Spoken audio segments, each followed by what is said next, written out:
As you journey through this human experience, it is important to remember that you are not separate from the universe, but rather an integral part of it. You are an infinite, eternal being of consciousness, and your purpose here is to expand and evolve. By embracing the present moment and allowing yourself to fully experience the depths of your emotions, you open yourself up to the beauty and magic of this existence. Trust in the divine wisdom that flows through you and allow it to guide you on your path towards enlightenment. Remember that all is one and that the universe is always conspiring in your favor. Surrender to the flow of life and trust that everything is unfolding exactly as it should.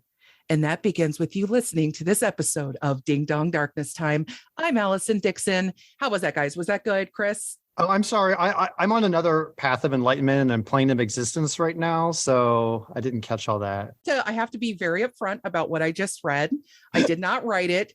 A chat AI did, and I told it to give me an inspirational paragraph as Teal Swan would. Amazing. I thought that was an actual quote of hers, or like from a video excerpt. I just thought you wrote it. Like, I wish. I was like starting to write stuff and I was like, I kind of hate myself for even writing this. So wait, are we going to be talking about AI cults? Is that what we're here for? No, actually, maybe later. But for this episode, you might already recognize one voice I have with me, my best good pal, Chris from the 80s High podcast, to come on and talk with me about this topic.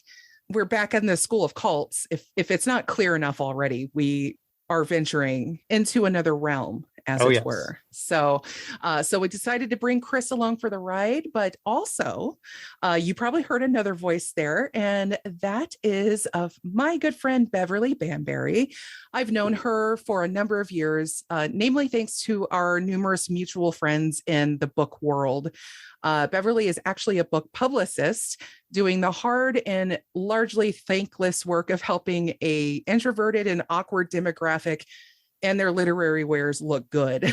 So I know how invaluable my publicist was to me during my launch of The Other Mrs. Miller. So huge props to you, Beverly, for handling people like me. Thank you. Yes. I kind of straddle the creative world and the business world. I kind of do fall in the middle myself. And that's actually turns out is really a cool skill when working with creative folks. Yes. We kind of need management. I think, we're a little wayward, nerds that don't really know what to do with ourselves half the time. So, very, very appreciative of that. But in addition to all that, you're the one that introduced me to the documentary that solidified my determination to do this episode. When you started watching The Deep End, which is on Hulu. In the United States, it is on Disney Plus as well, and it is on Google in Canada. Sorry, Hulu does not exist in Canada, so I wanted to shout out my Canucks. That's right. She's up in Canada, y'all. We have some good international flavor here today. But yeah, I remember you were telling me you were watching this and you were kind of live tweeting it at me a little bit. I'm like, oh my God, this is crazy. I got to watch this thing.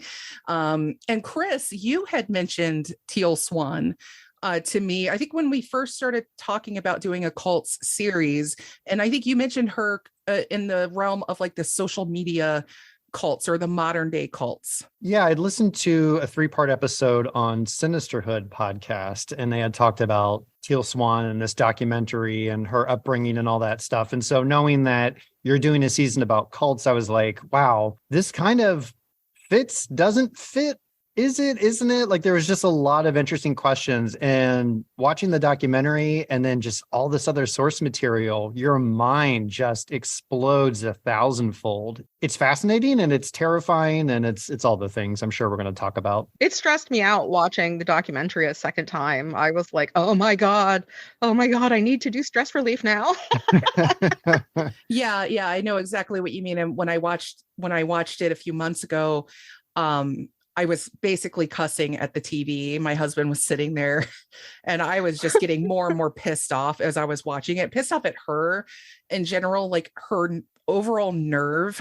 Just there's something about it. And we're going to definitely break all that down as we get into this. This is going to be optimistically a 2-part series. So we'll see if more needs to be added. But for right now, we're going to try to take our time with this so that we can really dive in and give as much detail and background as we can. And as to why we feel that this is an important topic, because as we talked about cults in the past episodes, or I've talked about them in various, short and long episodes, is that a lot of the cults that I talked about are dead and gone. They don't really exist anymore in any form, or there's maybe tiny little offshoots left, but they're not really active like they used to be, because a lot of the times their leader died or killed themselves or killed the whole cult or whatever. So Teal is unique in that she's still very much at large. She's alive and well and growing more and more by the day. Her YouTube channel now has 1.5 million subscribers.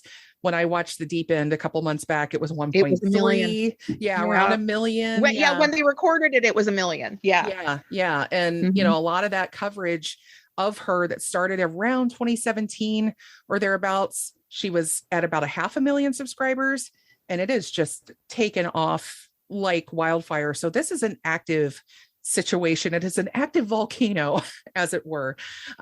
So I feel like this is a good thing to talk about, because I feel like it could be something that, given all of our kind of human existential experience in this world being increasingly difficult to live in and deal with, a lot of the circumstances, the crazy environment stuff, the crazy political stuff, the crazy just everything stuff that seems to get thrown at us day after day, that need for spiritual guidance and understanding and wholeness is very, I feel like a demand, like a very high demand for it. And people like Teal Swan are in the prime location in more ways than one for people to access that. Yeah. And I think we should say at the top, like, it's very understandable why people seek her out. And on the surface, I find her very inviting. Knowing what I know about her, there's a lot of cognitive dissonance just watching her videos, and even like in The Deep End, right? Where you're like, there is a likability, but we also know that it is paired with this immense danger. Oh, for sure. And that is, I think, where it becomes troublesome. And she goes beyond just being self-help, like a Tony Robbins, who's like, I'm going to tell you how to live a better life. And it gets into a much darker area where lives are literally at stake. And so that's where it becomes really insidious. But like, on the surface, it is very easy to miss. Yes. Even as a skeptic. It absolutely is. And one of the things that I noticed in watching The Deep End, which was a deep dive, no pun intended. So it was really informative. But is I noticed that when the public facing camera is off, her personality changes like a switch. Oh, yeah. So it really, what we see as the likable person, quote, likable person on YouTube or whatever, is absolutely a front as well. And I kind of always got that feeling anyway, just a gut feeling. But once I watched The Deep End, I was like, oh yeah. I mean, I myself, am very naturally deeply averse to a lot of that whole, like, if it starts to look like a church and sound like a church, I'm out, because of my, my experience and exposure growing up and going to Baptist churches and, and all that. And so I become immediately dubious of people who dress themselves up as a light bringer, a pathfinder, someone who's meant to lead you, to a better place. Like, people like that just immediately put me on my guard. So I would rather suffer in misery alone than probably listen to someone like this. This is, my own filter that I view someone like Teal through, or any of these spiritual gurus. That being said, I did practice Buddhism for a number of years, and I went to a Buddhist temple, and there was a leader there who would lead us on our meditations, and he was from Tibet.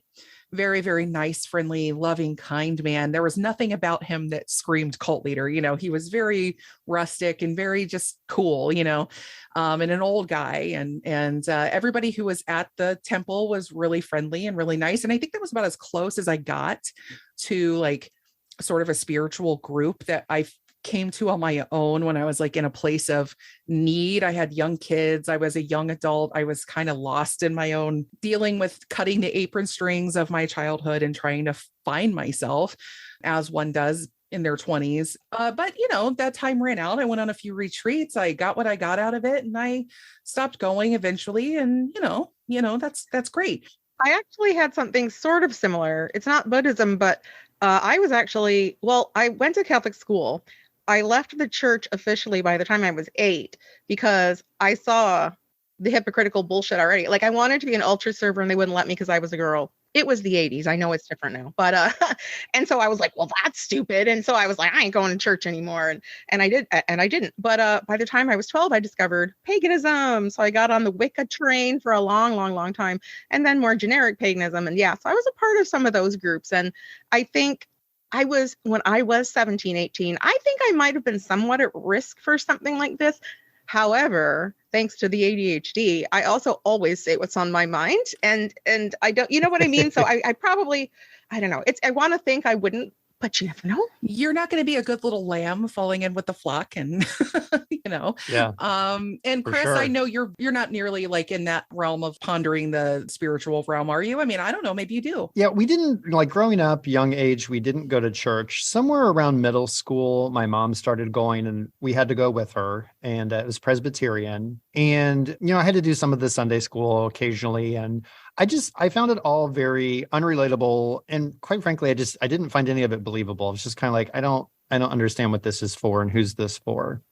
Yeah. So I never really had that kind of connection. You know what's interesting now that you ask that, what got me out of it about 12 years after I started was realizing I was looking for community. Yeah. And connection with other people. I realized I don't really believe any of this. I don't think anyone's seen any auras. This is BS. But yeah, I love these people and I'm lonely. Like I need a group. And that I think actually really ties into why Teal can do what she does. This increasingly online world that we live in today. I mean, here we are sitting here, Ohio, Canada, Washington, represent, we're sitting thousands of miles apart talking online. And this is what people are doing all over the world, or they're watching YouTube videos, or they're on Instagram, or they're, Facebook, or any of these other networks, just seeking that community, seeking that tribe of people that they can have like-mindedness with. And, they don't go out anymore. And the pandemic, I think, only enhanced that. I think that's probably why Swan's growing has increased the way that it has. And especially in a situation where we're dealing with like a pandemic that we don't understand, the disease is novel, we don't get it. And the information is always changing. And so then we start to distrust everything that we're hearing. And then you have people actively working to make you distrust everything. So, you're going to look for someone who feels like they have all their shit figured out. I don't know what's going on. This lady seems to really know what's up. So, and just one thing to say about the connection piece, because that's a great point, Beverly. And I think, going back, just to loop back to your question about spirituality, Allison, it's not something that I ever did feel like an exploration of spirituality, but I am interested about like larger things. But to me, it's more like, what's the universe like? It's more of a practical scientific approach, which is often cast as being very sterile and uninteresting. And I'm like, how can you even say that with a straight face? It is. A mutual friend of ours just posted a photo from a telescope of hundreds or thousands of galaxies in one photo. And I'm like, how on earth can this not be magical and amazing and cool? But for me, like getting the connection has been mostly through nature. So to me, it's like, I find a connection to a peace through being out in nature. I love hiking. I love doing all that kind of outdoor stuff. And so, I think we all find a different kind of connection. Spirituality for some people is that thing. Organized religion is that thing, or just, a community of people.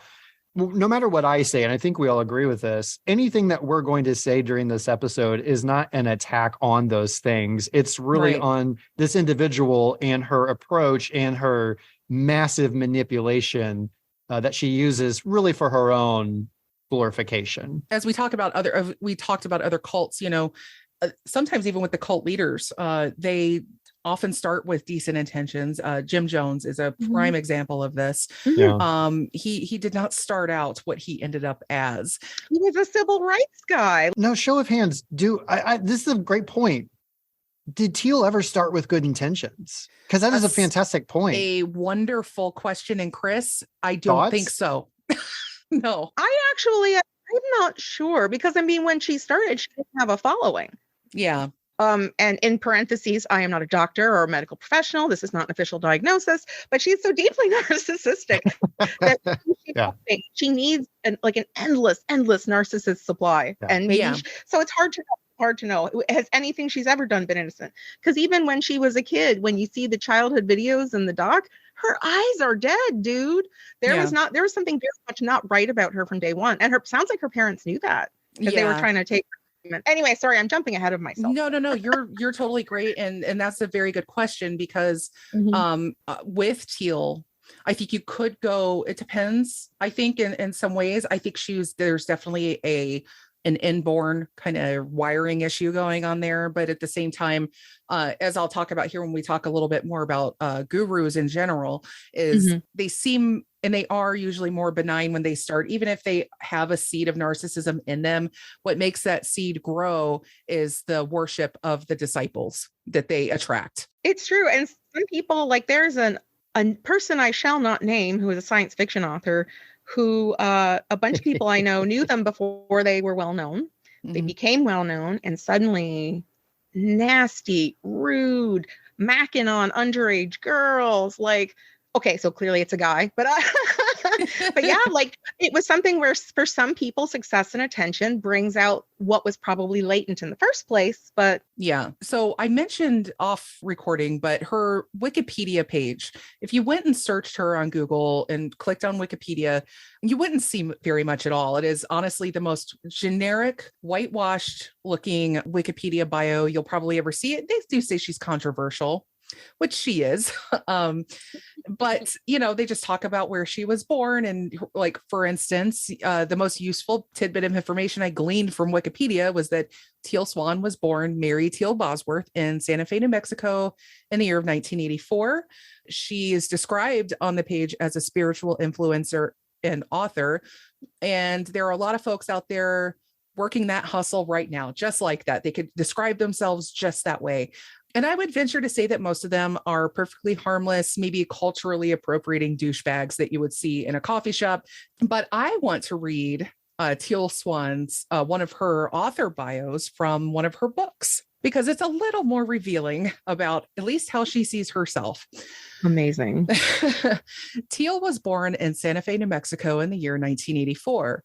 In the first years of her life, it became apparent that she had been born with extrasensory abilities. Among these abilities, she was born with clairvoyance, clairsentience, clairaudience, the ability to manipulate electromagnetic fields, and the ability to communicate with thought forms.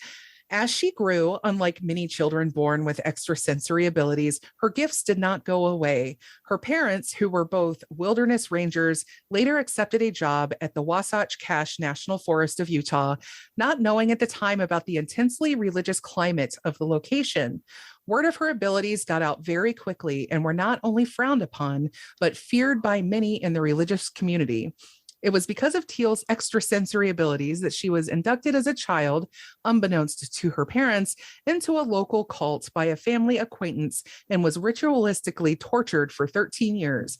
She managed to escape from the cult when she was 19 years old. Since then, Teal has become a spiritual catalyst, both accepting and utilizing her abilities to remind people of the united, energetic nature of this universe and to teach people how to find bliss in the midst of even the most extreme circumstances. First, I would like to say, if there are any authors listening, that's way too long, guys. That's way too long. I write author bios. That is literally one thing people pay me for. And that was awful. I was told 3 sentences at most. Yeah, like if it's funny enough, maybe 4 or 5, but yeah. So if we're adding complaints, she didn't mention that she's an Olympic skier, and she didn't mention that she's a Playboy model, which are also obviously things that she's done. I didn't know about the skiing. Yeah, she's also reincarnated Cleopatra. Yeah. Well, aren't they all? I know. We also have to remember she's an Arcturian alien and a Greenpeace type organization to rid the world of lizard people. Now, that might sound like a joke that an AI bot also created. I was going to say, Chris, did this go in Chat GTP? I just want to make sure. In the words of another Chris, this is literally things that people have reported her saying. Wow. That was a really good impression, by the way. Yeah. Oh, thank you. Yeah, it is. My goodness. Yeah. I mean, I will be honest, though. There was more biographical type truth in that jacket than I was expecting. I wasn't expecting a word of truth. And she actually like my parents, wilderness rangers moved here.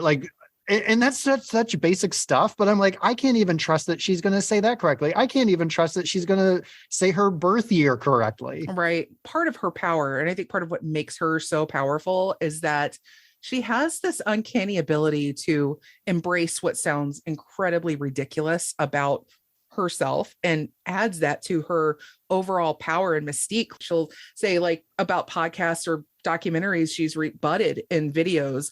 She'll say, yeah, for this was my first introduction to me, I'd hate me too. She'll say stuff like that, and then immediately is supposed to disarm you. You are immediately supposed to go, oh, she gets what people are saying about her. So, she's self-aware. She's not blithely just saying this stuff. She is one of the least self-aware people that I am aware of. Yes, 100%. Just briefly, for people who are not familiar with the Deep End documentary, it's actually amazing how much access Teal Swan gave them. They were there in her compound with her all the time, her relationships and everything. And 3 it's years, because right? she thought, 3 years. I think, yeah, it was years. And I think it's because she thought she was going to look good. Mm-hmm. And then when it came out and she's like, oh, they manipulated it. No. There are long takes. It's you talking, and you can see it. She tells on herself. There are so many people out there that are talking about, oh, this documentary is very problematic about how they, edit things and depict things. You're absolutely right. There are too many long takes to really dissuade me from this idea that it's been manipulated in this way. But what it actually did, and I think she was counting on this to some extent as well, is that once this came out, she would have something to rebut. It would give her that persecution complex that cult leaders use to really harden their adherents even more. No news is bad news, right? Any coverage you get is good. That's a good point. It brought her to the next level, I would say, in some ways, is that ability to say, oh, look, the world's against me. And then you rally around her. It's the classic cult technique. And again, and we're going to be threading this throughout this particular episode, because there's a constant debate as to whether this is a cult or not. And I firmly believe that it is. There are people, though, that have studied her, that have followed her. In fact, the guy, Jennings Brown, who was the podcaster behind the Gateway through Gizmodo.com, did this podcast called The Gateway, and then that is what gave rise to the Deep End. So he was the one who was embedded with Swan's people for all that time. Okay. And so he talked about, even like as he's given interviews and stuff. In fact, he was on an episode of Sounds Like a Cult, which is hosted by Amanda Montell, author of Cultish, another book that Beverly introduced me to, by the way. She got me on that book. Great book. I've relied on it quite a bit for my cult episodes. And Jennings went on her show when they were talking about Teal Swan, and talked about how even now he's still reluctant to use the cult word because there was so much potential defamation, litigation, and it's a loaded word.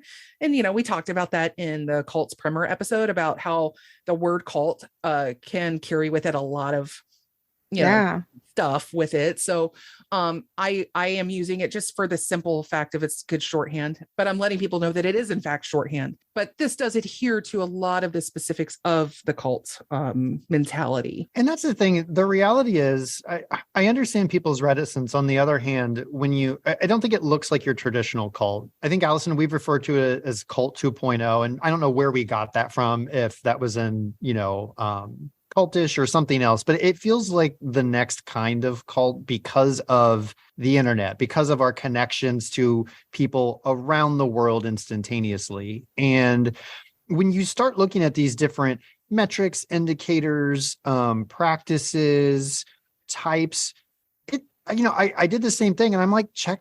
Like, I'm checking all these boxes. So like, I both understand why people are like, well, I'm not quite ready to say like full-on cult. On the other hand, I'm like, but it's ticking all these boxes. So what is our reticence? There's an interesting spectrum from toxic group to cult. And it's hard to know where that is. And I don't know if you want me to talk about the publisher thing yet. Yes. Go ahead and okay.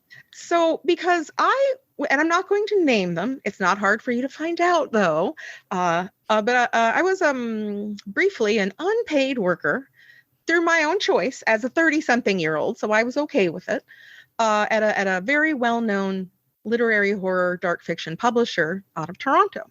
They were worldwide well respected in English speaking countries, and like they were seen as very, very cool. They gave the best parties, which is how I met them. I was going to conventions and I went to their awesome parties, and gosh, I had a great time. And it wasn't long before I was part of the gossip sessions, and I was hearing what the one particularly talkative person in this couple had to say about people, and I felt so special because I was being brought in.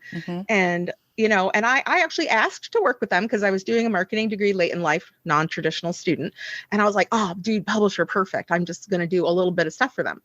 And before long, it somehow became, they were trying to separate me from my husband because they didn't like me anymore. And they liked him. Whoa. And it went from that. And so when I was watching The Deep End, speaking of check, that's where I said there's a spectrum, because I was a part of a group that's sort of like a mini version of what was going on at Teal's. And I was in group so very briefly, but can I keep my mouth shut, as I said? And the thing is, I would just be like, guys, we need the books more than 2 months ahead of time if you want me to send it to Publishers Weekly. Like, that was my sin. Is saying stuff like that, or maybe standing up for somebody I thought they were being a little bit overly mean to, or like, you think maybe we should pay the authors? Yeah, well, and that. Well, I'll tell you something. Shut your mouth. I had talked about these people here and there, and no one cared. No one cared because these people held the power in that part of the industry. You're right, though. That's part of that spectrum of like group think, group manipulation. You're going to go along with the school. You're going to go along with the school of thought. You're going to do what we say. But then when it all falls apart, when somebody stands up, then the lines are drawn. You have the enemies over here and you have the other side over here. And I remember when that fallout happened, I watched from a safe distance, as I often do with publishing drama, and watching the sides, people take sides, taking the publisher side and then the authors, and friendships were ruined, and it was bad, and the company was whatever. We'll deal with them later. But it is one of those things, though, that it's like, give it a little bit longer. If they'd had a little more power and a lot more influence to wield, I mean, you see those little, like, it's almost like watching a tornado try to form and then dissolve. Yeah, but I'll tell you something though. They damaged a lot of people, mostly young women who were sexually harassed at length. They considered it part of their company culture. They actually said upon early meetings, if you're not okay with sexual harassment, you're not going to fit in here. And I just thought they were just joking. But and they would bring in these young people and be like, oh, you're like our child, and we love you so much, but then suddenly when they've done something that isn't the party line, now they're being pushed out, and it's just so freaking toxic. And so that's why, again, just to bring it back around to Teal Swan, that's kind of where I was just like, there's a spectrum. Like, some of these things are cultish, to use the thing, like the group shamings and all this sort of thing, and trying to interfere in people's personal relationships and marriage. The love bombing when you come in, right? 100%. And it turns out those awesome parties were probably paid for by royalties that should have been paid to authors. Just I mean, of course, right? The money coming in the bank, they just take it. Be an introvert. It's the winning thing to do, guys. I wish I could, but I'm not. I know. Dang it.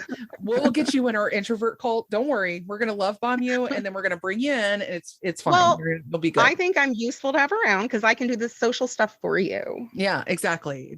Put the public face But I want to talk a little more about the guru thing, because I do feel like a lot of people get drawn into this stuff. Everybody has their own trigger point for it. We talked a little bit about it earlier, but at some point, I always notice it start to happen for people around their 30s, maybe into their 40s. They start to feel like, they're getting out of that crazy phase of life and they're trying to really figure it out. I'm going to mention yoga again, because I feel like yoga it's a very healthy activity, but I've also seen it become a kind of a weird gateway. It depends on what kind of yoga you're doing.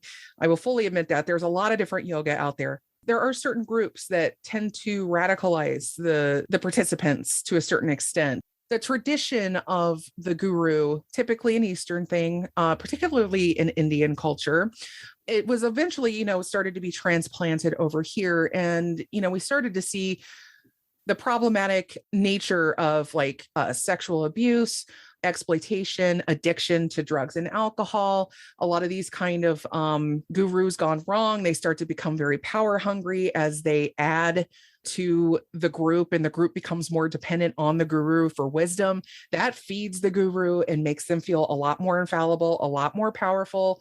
And they call it guru syndrome. And really, everything tends to go well for a while until there's a certain tipping point. And it's usually once they get a certain number of followers, once it grows to a certain point, reaches a kind of critical mass, then something seems to kind of switch on in the guru's brain. And it's usually because of all the adoration and all the worship that they're experiencing. And honestly, if you're drawn to being a guru, you're already going to have, I think, a sort of elevated sense of self. That you feel that you can be that person for someone or for multiple someones. I think that takes a certain amount of balls, for lack of a better word, to be able to think that. Like, do I think I could lead a group of people spiritually? Fuck no.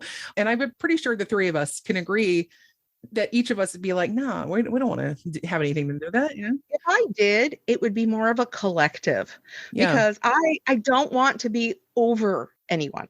Like, I want to be with, and I think that there you go. And that's a big difference. I am dreadfully terrified of accountability. So I'm like, if I have to be in charge, then that tells me like, that means I have to fix pay for the toilets to be fixed when they're broken. You have to get to a certain level where it's like they, can deny that accountability because they become that much more powerful. Allison, have you learned nothing from both this example in the deep end and also from Elizabeth Holmes? You're the one in charge. You have a director of operations who's your lover, and you make them do all the hard work. And then when things go south, you just put it on them, and you're like, oh, so I didn't really know anything. It was sunny. Oh, well, I have a director of operations. Blake, would you like to speak up? Yeah, or Ken in the house right now. Like, hey, babe. Yeah, Blake and Matthias in the doc are just like, Matthias is the one. I'm like, what is wrong with you, dude? Yeah, she had two, really. And that's the thing.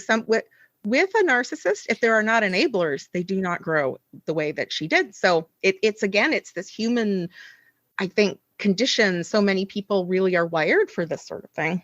Absolutely. Yeah. And what's appealing about being attached to a guru for some people is when you think about how you felt as a child and you trusted everything your parents said, you just felt like you felt safe if you were lucky. The people that didn't have that, and Teal apparently did or did not. We'll get to that in a second.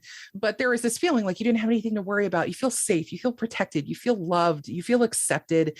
And it really that feeling feeds then the power of the guru. When they see that they are capable of making people feel that way. Yeah. And the thing is that they start to believe that they are a perfect being and that their behavior, as bad as it is on the outside, it's actually not bad to them or anybody on the inside of the circle. And so that means that they can accumulate millions of dollars and buy 1 billion cars if that's what they, some of these cult leaders become very wealthy and, exploit the earnings of the rest of the cult, the FLDS cult in Utah, the Fundamental Latter-day Saints.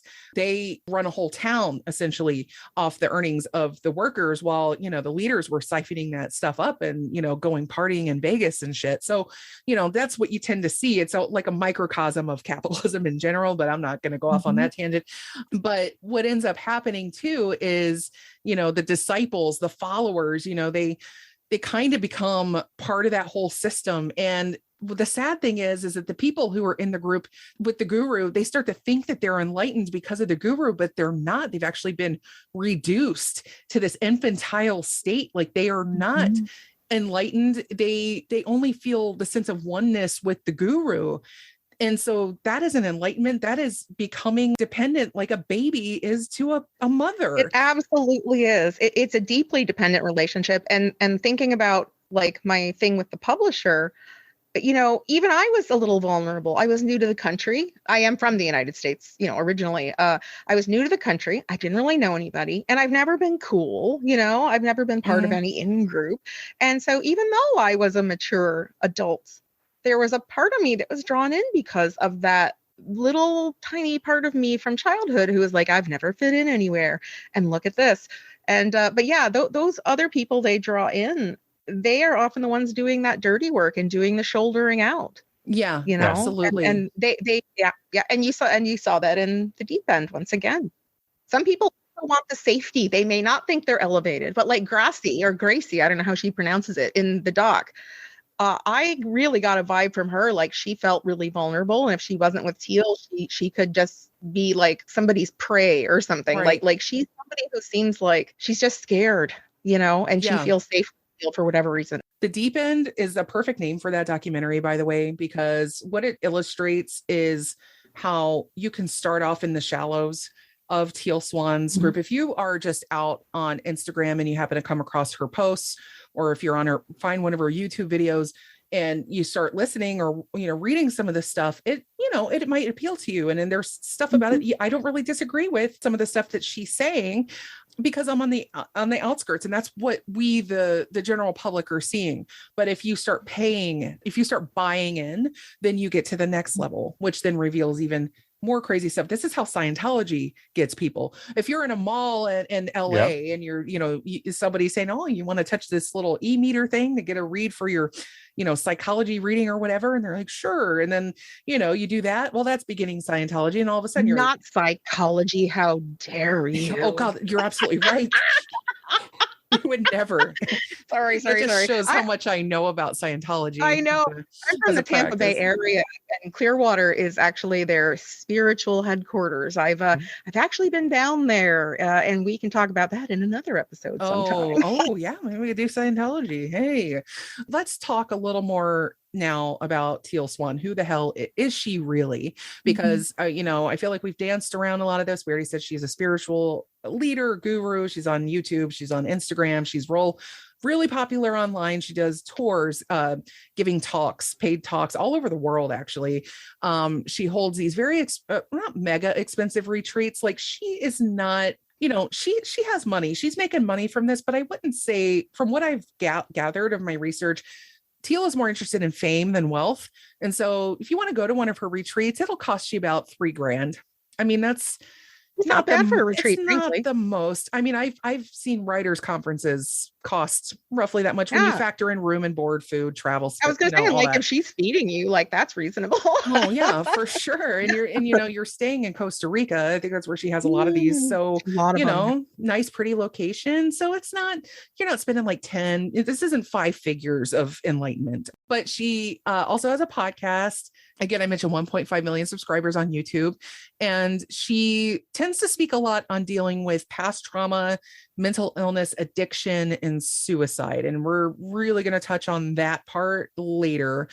But she also hovers a lot on the whole self-love thing and fighting through all the kind of static inside and outside your mind to find sort of the innocent, perfect person living within, and you reparent that innocent inner child, and sort of, you know, reclaim them. That's kind of what she's trying to guide people to do. But then, of course, as Chris mentioned, she's an alien, Arcturian alien, and she thank you for the specification. Yeah. And yeah, get it right. Now, I want to dive a little more into her childhood, because this is a big part of her selling point. She talks about the abuse that she experienced, and I mentioned this in her really too long author bio, that she was abused by a family friend that she refers to as Doc. I guess he was like a veterinarian or something, and that they were part of a satanic sex cult. And there was even a claim that over the years of her abuse, when she was like 8 years old, she was sewn up inside a corpse. Yes. That's one of the things I said in my notes, even though they don't talk about that in the deep end. Although Gracie mentions the fact that she was supposedly put on a barbecue along with other children, which clearly didn't happen. But she got that memory from Teal. I was like, think about how big a pregnant woman is. Like, even if you take out the organs, there's not room for a child in there that is more than maybe a year and a half. Like, not an 8-year-old. It's like literally not possible. No. And I mean, maybe she was abused, and I'm not saying I don't believe she was abused at all. Yeah. I have no way to know, but there's no way those things happened. And that's where the person, the psychologist or psychiatrist or whatever, but you're going to get to that. Yes. Yeah. Because what is it? She was, her parents were very concerned about her from a pretty early age, in fact, and they got her into therapy, but they got her into a therapist, Barbara Snow, and she needs some unpacking. And Chris, now you did some dive. You listened to another podcast. I'm really interested to hear what you gleaned from all that talked about her sort of early beginnings. Yeah, so I have a couple things here, but I mean, what I want to talk about is a little separate from Barbara Snow. So I don't know if you want to get into her first, or you want to talk about this other stuff. Let's do Barbara Snow first, because I feel like she's a pillar, a strong pillar in what Teal does now, in fact. And so Barbara Snow is a therapist, and she is a licensed counselor. I don't know if she's a psychologist. I don't think she's a PhD. I should have researched that. I don't know for certain. What I do know, a mental health professional. Okay, that's it. Okay, so she has a known history of having been instrumental during the satanic panic of the 80s and early 90s, where many parents were under the belief that their neighborhoods, their kids were all becoming under the influence of satanic ritual and satanic sacrifice and all this stuff. And all three of us grew up in the 80s. We know a little bit about that. We experienced a bit of that. And what she would do is very similar to the, was it the Mick, I can't remember. It was a preschool back in the 80s that they had all the children believing that they were being sexually abused, and there was a tunnel underneath the school and there were demons down there and they were being abused. Well, that ended up all being untrue because those memories were being inserted and suggested by the counselors. And that's kind of what Barbara Snow apparently did with Teal Swan. Let me back that up. We don't have any actual documented proof that this is what Snow did to Teal Swan. This is what Barbara Snow is known for having done to a lot of other patients. And Teal exhibits those same behaviors with her inner circle of followers. She does very similar suggestive sort of gaslighting and implanting and all that. We'll get to that later on as well. Good, because I have stuff to say. Teal continued to visit and receive counseling from Snow for many, many years. I mean, well into adulthood. She might even be still talking to her. Barbara Snow is still in practice, but she has had her license revoked like 3 times, but she's manages to get it back. So, by the way, she's a licensed clinical social worker. Okay. So she is licensed to do therapy, but it is separate from getting, a medical or a psychology degree. This is the social worker route versus the psychology route. But still, in theory, you would have the proper training to be a counselor. However, clearly she has abused that power. Very much so. Profoundly and disgustingly. You will find a lot of stories about Barbara Snow, just Googling her. And suffice it to say that if this is your guru, if this is your counselor, and if you were in fact, say, like Beverly said, and like a lot of people are saying, it is, I wouldn't go so far as to say that Teal did not experience any sort of abuse or trauma as a child. I do feel like there was probably at least some. And do I believe she was sold into a sex cult and sewn into a corpse? No, I need to see a little more receipts. However, in the deep end, and there's a few other places too, where she shows her old journals from when she was 8 years old. And there's some pretty disturbing stuff in those journals.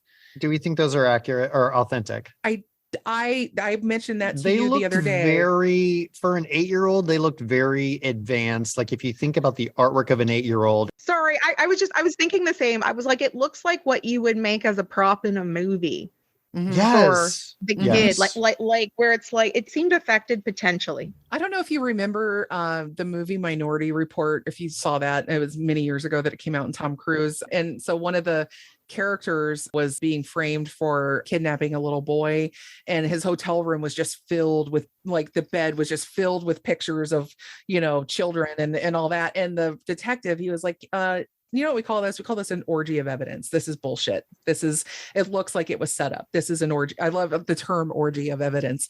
And so that's what that did feel like. It felt like it was a constructed thing, and there's her blood in it because she cut herself and made her bleed onto it.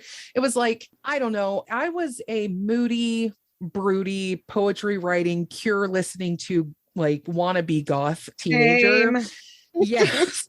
And I could put myself very much into the mind frame of an abandoned and sad and lonely person who just nobody understands. And I would write these very elaborate things. And I think it kind of played into probably what drew me to writing fiction.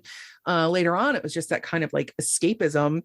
So I could see young Teal kind of like being in that mode. But when she goes and sees this this social worker who counsels her, I could see the mythology building happening in her very young brain. And so I do believe there is a sense of suggestion that probably happened in this very imaginative brain of hers, because clearly she has a very active imagination. She has a very active mind. She's a very intelligent person.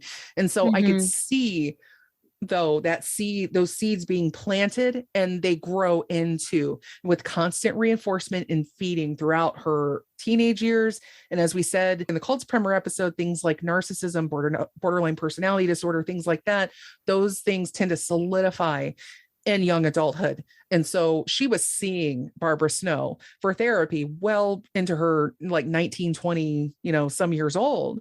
And like I said, probably still talking to her now. So when you have that kind of influence in your life, and then you decide that you want to start helping other people through these same issues, I don't know, man, you can just see the trajectory kind of forming. And it's like, oh, okay. If she had never seen Barbara Snow, I don't think she would be here in this form.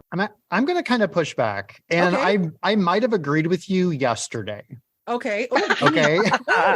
Chris, you're giving me something here. I might have agreed. Sorry, I'm getting super antsy as you're talking, because I'm like, and I want to be very clear. I started, like I think we all should, believe someone who has claims of abuse. You start at believe someone who's been victimized. Right. And then you start to hear the level of her claims. And there's a great quote I heard, which is, extraordinary claims require extraordinary evidence. Yes. Of which there is zero. We talked about the stitching people up. She said that she was hunted by Doc. Doc would send her out into the wild, and he would hunt her like a game. She probably heard about the serial killer, Robert, what's his face, who used to do that in Alaska. That she was, we're going to learn, she just borrows and repackages everything. Okay, so she was hunted by him. The claims go on. Like, we could literally do an entire episode about every claim she's ever made. And I'm not being facetious. Wow. Because they're just everywhere. And I want to talk about pathological liars, because I am 1,000% convinced she has every check mark of a pathological liar. So there's a couple of sources that I stumbled upon, which is very exciting. One is a podcast from Mormon Stories Podcast. Oh, okay. Because this does tie in, because she blamed, like, the Mormonism, like, cult. There was like a Mormonism offshoot cult. Okay, go ahead. Big time. And I was actually, one of the reasons I wanted to look is I was like, was Barbara Snow licensed through the LDL, like the Latter-day Saints Church? I couldn't tell. I didn't look that far, but that was kind of curious. Like, maybe she's going to the field because there's a bit of a religious influence, and, anyway, that's there. But they interview a woman named Diana Hansen Rivera. She was one of Teal's closest childhood and adolescent friends. Oh boy. Ooh, give me the tea. I know. It is a 3.5-hour conversation, so I will scratch the surface, but I highly recommend you go listen to this if you want to hear about young Teal. The second source I have is from a website, you told me about, Allison, which is the truth about Cameron. Oh, yes. Where I don't know, did you see their interview with Doc? I don't think I did. I think I missed that part. Okay. Yeah. So they actually interview this guy, Doc. So I start with Diana and her experience, and then I fold in what Doc has to say. This is the alleged abuser. Mhm. And what I have come to the conclusion of is sack full of shit, sack full of lies. I'm now to the point where I am not convinced there is any abuse in her life. I have hung on to that for a long time because I'm like, look, she had to, unlike you guys, she had to have experienced something. Right. But the more I kept hearing about her and her past, I was like, I think she is piggybacking off of a real thing. Mhm. I know that she witnessed abuse or suicidal tendencies or ideations of people around her. And I think she glommed onto that for attention. Yeah. Yeah. I do want to say one thing. As somebody who's grown up female with a female body, I don't think you can grow up without having been abused at least slightly, because I definitely had dudes saying weird things to me. I had a neighbor who grabbed my little budding breasts when I was like 9, and these are things that I even think of almost as no big deal, because it was just kind of like these things happen. So, you know, I could believe maybe something on that level for sure, but you know, absolutely. But so I just want to say in fairness that she may have gone through some shit, especially as a good looking young lady, which she was and is. Yeah. And we'll definitely talk about that. We're gonna. I don't know. When she was really young, she had that little like butt cut. I don't know about that. That was like a little skin. Well, when she was a teenager, anyway. No, I mean, you're right though. Here's the thing too, and this is what kind of makes me feel like, okay, I can finally let this out, because I'm like you and everybody, like I wanted to hold on to this idea too, that okay, maybe there's a kernel of truth here. But I have grown up around and with some very manipulative, abusive, and pretty terrible fucking people that I'm not in contact with anymore. But I had one who's one of the cruelest people I've ever known. And, you know, another who is a little more damaged, but is also very, has a lot of issues of her own. And a cousin who was a pathological liar who, you know, has been known to make a lot of shit up and manipulate people. And for no real apparent reason. We do have some abuse in our family or in that part of the family, sure. But there is something going on. There's some wiring, again, loose in the heads of some of these people. And so I am definitely inclined to believe that she could have witnessed this and wanted that attention and built this shit up in her head and became this persona that she is. I don't think that is out of the realm of belief whatsoever. And I bet that when she started saying like whatever weird memory, she probably got tons of attention and praise. And she was going to feed on that. So of course she was going to keep going that way. Well, exactly. And I want to be really clear. Like the only reason I make that bold of a claim is because I heard directly from a childhood friend and a family friend, Doc. Yeah. And both of them talk about her parents, who she totally casts in a villain role. Her story now is they did not support her. They are the worst. She drags their name through the mud. And Diana was just, first off, she said, I never wanted this to be my story. This isn't why I want to be here talking to you. I really don't want to. But she has seen the damage Teal has done. And she said, I was basically her plaything, if you will. She didn't use that term. But basically, she played out all these tactics and techniques she's using now as a child on a friend who is like 2 years younger. Yeah. And so just broad strokes. So around the age of 11, she's giving Diana alcohol. Yeah. And she's showing her graphic porn. She's showing her videos of bestiality. Wow. There's all this kind of stuff. Apparently her family was very concerned about her because she would act up in school. She was apparently so manipulative that their family stopped eating dinner together because she's a very manipulative of her mother. Oh, wow. And so they sent her with Doc because she liked horses. Doc was a veterinarian. And the whole idea was like, give her something constructive to do around something that she likes. And I guess he was probably a personality who they thought maybe he could be whatever, a mentor or something. And he basically was like, I was the one person who wouldn't buy her bullshit. Yeah. That Yeah. she was stringing this stuff together. And some of the things that she's gone on to do were like healing practices, were things that he was kind of showing her as he's this veterinarian. They're going out on cause for these animals, you know, who need, you know, to be, you know, they're injured or whatever. Yeah. And, you know, he's basically like, she would keep telling me all this stuff. She would bring her boyfriends around. The boyfriends would be like, can you talk to her about this? We're concerned about this. And she would try to manipulate the crap out of him to Doc. And he was basically like, I wouldn't do it. And so the people interviewing were like, did you have a falling out? Why is she like casting the blame on you? And, you know, he maybe said it tangentially, but I think it's because she couldn't have control over him in any way. This is her control. Yeah. Oh, well, I'll just make you the villain who sold me into sex trafficking with your friend at the morgue. He's like, by the way, there was no morgue or crematory in our not town. in that town. Yeah. Like, it's this, again, all of these things, extraordinary claims, but no extraordinary, not even, gosh, you don't even need extraordinary evidence. There's not even minimal evidence. No. Her friend Diana was like, I saw or heard nothing about, you know, her experience in abuse. Again, to your point, Beverly, there could be something, you know, yours too, Allison, like maybe there was something that wasn't, left no physical signs. Of course, the things that she said was happening would leave physical signs. And Diana is basically like, nudity was not frowned upon in her family. So like she had seen Teal nude, like each other. She's like, at the time it didn't seem weird, but you know, whatever. Well, her family was hippies, so they were very hippie, kind of very free. And, you know, Diana grew up sort of within the Mormon church. And so she was, you know, had that more conservative aspect, but she's like, Teal was older and I wanted to be cool. And Teal seemed like a cool person. That's why I tried alcohol, which was not a thing our family did. You know, Mormons, that's forbidden. And so, you know, so there was just a lot of this. And the more she kept talking, and then they talked to Doc, and just the things that he said completely align. Yeah. Yeah. And the only thing that's consistent is that he's basically like, anything that she says is flat out a lie. And they both mentioned that she would say things, and you see this in the documentary. I know you're both going to know exactly what this is. She'll say something, and then she'll just sit back and smirk to see what reaction. I have something on that. What reaction she gets out of it, where she's like, boom. And then she's got that little shit-eating smirk on her face. I have a note on that particular thing, by the way. And I found this on Reddit.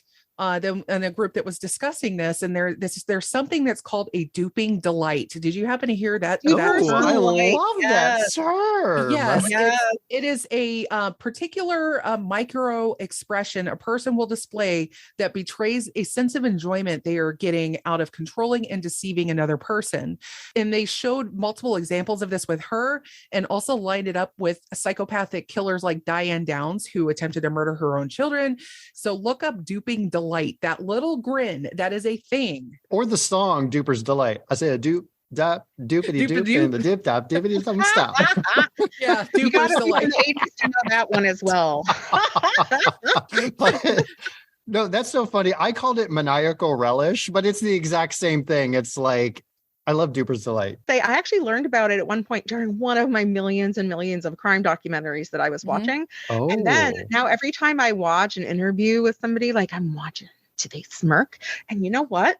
A lot of them do. Yeah, a lot of it. And often it's a little micro, like, you know, like a little, like a twitch, but it's actually surprising when you know what to look for it. And you can see it in a lot of courtroom footage and a lot of trial footage of murderers on trial. If they're sitting there, they're kind of doing that little smirk and grin. It is very much a subconscious kind of action. But you're right. I saw that a lot. And actually that made me want to punch her in the face multiple times. That and her stupid eyebrows. But again, we'll get to that later. Oh my God. It was like, oh yeah, you just want to like, it was so disgusting. And basically seeing her in this documentary, I'm like, this is a person incapable of joy. I think most narcissists are. I can't think of a narcissist who actually is joyful. They might get this maniacal relish, this Duper's Delight out of manipulating people, but there's no actual joy. She's a very joyless individual because she's always under attack and everything is serious. And she calls her counsel together to talk about all of these things that, you know, are against her. But anyway, these were the points where I started to feel like, I think this comes from a place of mental illness more than anything else. I think she has something at her core And I don't know where it came from. It could be abuse. I want to be very clear. I'm not ruling that out. I'm just, the more I kept seeing, the less evidence I saw that any such thing existed. And well, she sure as hell wasn't sewn into a corpse. Well, 100%, right? Or yeah, ritualistically abused. Exactly. This person, this Diane person, that was her name, the childhood friend. She's not Diana. the only one that has made this claim. I read it. I have an article, a very good article by another friend. I think her name is Tori, who wrote a blog about this on a site called Celestial Healing. I'll be pulling a good bit from this as we go through both parts of this series.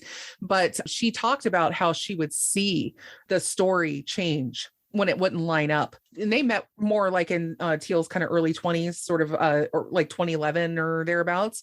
So maybe like mid 20s. And she would often say, like, I know it's not right to question the victim, but there's things that just aren't lining up here. And so she would just see that if anybody questioned it at all, you would see the tracks change in her mind. And then a lot of times those people would be ostracized from the group, that Teal would start to see them as an enemy. She would find little reasons to start distrusting them. And you could see that in the deep end with Juliana. Juliana, Blake's girlfriend, wife, later wife. She'll bring you in, she'll love bomb the hell out of you, she'll make you feel important and powerful and everything. Again, classic cult technique here. And that's why, again, absolutely a cult. Her childhood, as you like to say, Allison, one of your favorite terms, a miasma of events. Like it is a miasma of events, yes. Yeah, because absolutely. None of it jives together. It is all completely disjointed. The timelines don't match up. The proof isn't there.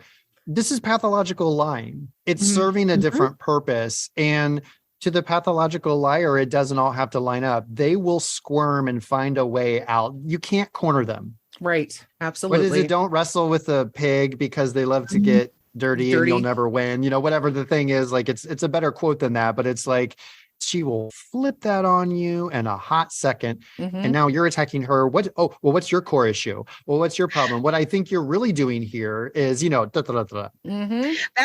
what I said when I said first, before we even started recording, I think that the first thing in my notes was DARBO, which is, do you guys know what that is? Actually don't. Deny, attack, and reverse victim and offender. That is used as a helpful guide for people to maybe find if they are in an abusive relationship. As a very helpful acronym. But yeah, she Darvos all the frickin' time. Very much. And my favorite, well, favorite's it's a wrong word to use, but the one of the key moments, because when I started watching The Deep End, I will admit, I was initially like, kind of, I think I felt the way a lot of people, I wasn't initially repelled. I'll just say that. No, I was like, not at all. I was like, she's interesting. And the way she talks, like her voice, I noticed her voice and the way that she had a quiet authority about her, like that she has knowledge. Like I was immediately attracted to that. I was like, oh, she seems capable and not like a dork or a douchebag. Like a lot of these cult leaders tend to sometimes be. Chris and I have talked about this quite a bit. Like the charismatic cult leaders, like define charisma, because the Rajneeshi cult, the guy who watch Wild Country on Netflix if you haven't yet. Oh yeah, I have. Yeah, listen to that man speak for 20 seconds and tell me if you don't want to gouge your ears out. Like he's. Oh my God. But her, like, she just seems so controlled and so, I don't know, it's like a unique experience until we get to where they're having a little gathering of this retreat. And this guy, he just raises his hand and he's like, who are some of the people you follow that you admire and look up to? And she treated this question like it was like somebody was asking her what color her underwear is. She was like, what? I don't follow anyone. I am. It is me. No one above me. She looked at him with a straight fucking face, like her jaw set, and was like daring him. But he kept asking questions. Yes. He was kind of brave. He was brave. And then what I loved about it, he's like, well, I'm just asking questions and what comes to mind, which is exactly what she teaches people. So he was basically flipping her practice on her. And oh boy, that was the wrong thing to do. Well, and she contradicts herself a lot. Well, there is a there's a Goodreads page. You could, if you ever want to find quotes from like a book or whatever, I typed Teal Swan quotes and it took me to the Goodreads page. And there was one set, it was like almost like 2 quotes apart from the same book, if I'm not mistaken, where she talked about how deep down inside, we're all victims of victims, which in some ways, like I believe that. I really do. There's that funny phrase of hurt people, where, Right. you know, a lot of abuse comes from above it. Shit rolls downhill, which is another one of my favorite sayings. And, you know, so yeah, I'm like, yeah, I jive with that. And then a couple of things down, she said something like, there's no such thing as victims. Like, it was just like, wait, what? You were just literally saying we're victims, a victim. So what is it here? Are we victims or are we not? What exists and what doesn't, Teal? Like, she just goes off on a whim and just says shit that I don't think she expects her followers to really absorb. The micro, she's all about the macro. It's all about the full fucking package. All right. So we've gotten, you know, over an hour into this discussion so far, and we've only really touched on Teal Swan's upbringing and her overall like aura, right? There's so much to say. It's the problem. The spiritual guruism and all that. And is it or isn't it a cult? We haven't really nailed that down. And Chris was saying I was being too optimistic in the beginning of saying whether or not this is a cult. I think it's going to take a little more discussion and ferreting out, because from the perception of people that, like, let's say I am no stranger to dealing with depression. I mean, I'm pretty open about that.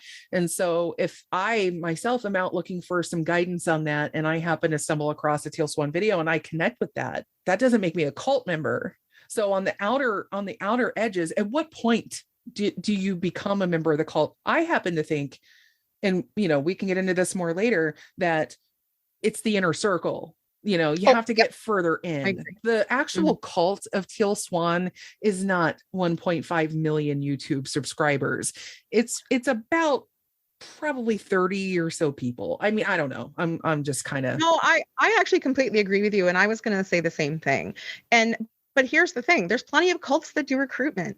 And the last shot of the documentary is actually really chilling, because it's her on stage and she says something along the lines of, how many people here think life is horrible and there's nothing they can do to make it better? I'm paraphrasing. And almost the entire audience raises their hands and she fucking smiles. Yes, she is holding those people in the palm of her hand. And I think I even have a quote somewhere in my notes where she actually says that she knows she's holding them in the palm of her hand, and that that they are hanging on her every word. And there's a great sense of power. But we haven't even begun to discuss the levels of depravity and hatefulness. I'll just say it straight up: hateful, selfish, terrible manipulation and gaslighting that she has perpetuated on her followers. And you can watch the deep end to get a nice big chunk of that, but you'll get even more. There's so right in front. And again, it's amazing, because it's like she gave them the access to behave this way. And these, again, very long takes in these scenes. There aren't a lot of cuts. I was watching specifically for that reason, Beverly, because I was like, you know, at some point I'm waiting to see that manipulation come in, that editing manipulation. Chris, did you see it? Did you see much of that? I mean, maybe I watched it. And the thing is, even if there were creative edits, she still said all that shit. She did. She still literally told Blake, well, if you don't want to be here, you should kill yourself.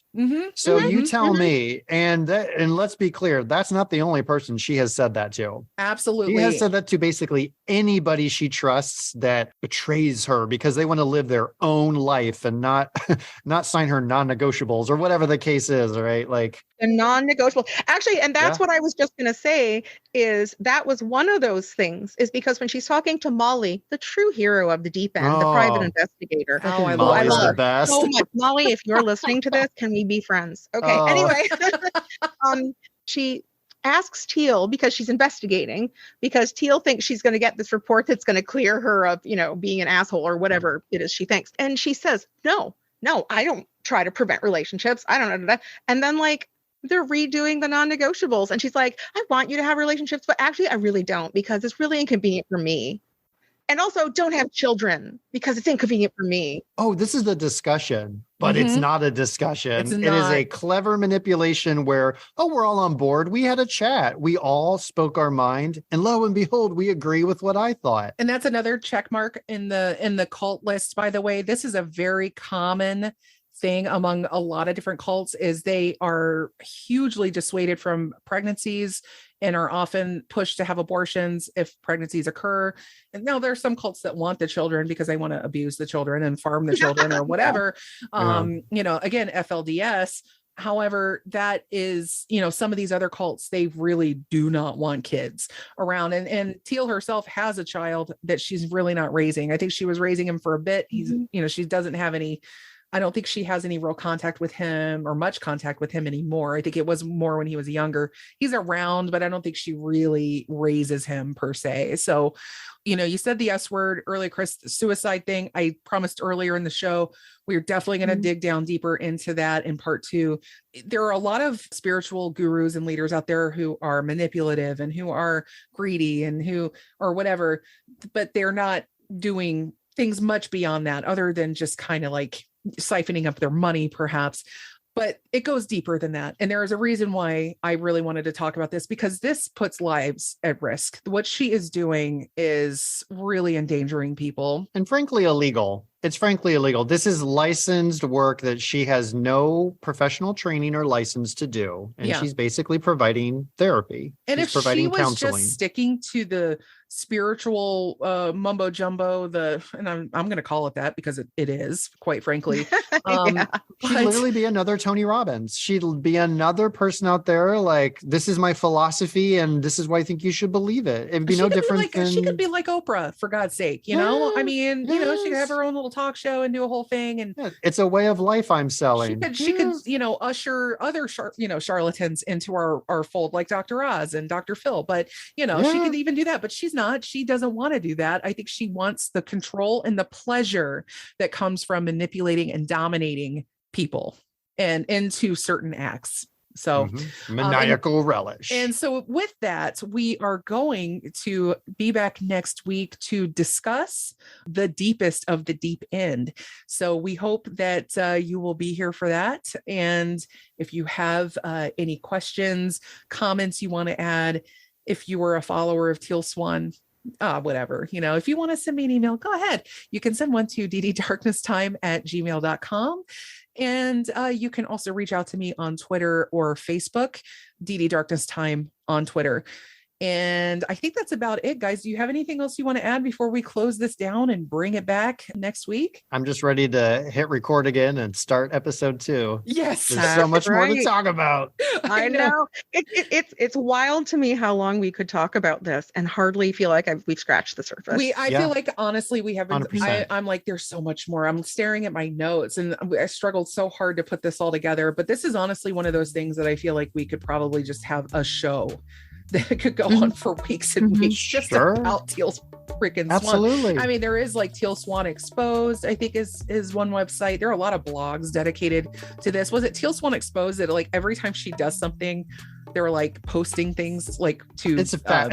It's almost like fact checker kind of a thing. Yeah. I think that's them. Yeah. It's a receipts. It's basically receipts. Like nope. Yeah. No, it's just full of crap. So I'll have all that stuff in the show notes in addition to the other links and links to the other things we're talking about here, by the way. So check that out. And in the meantime, I'll see you all next week. And bye.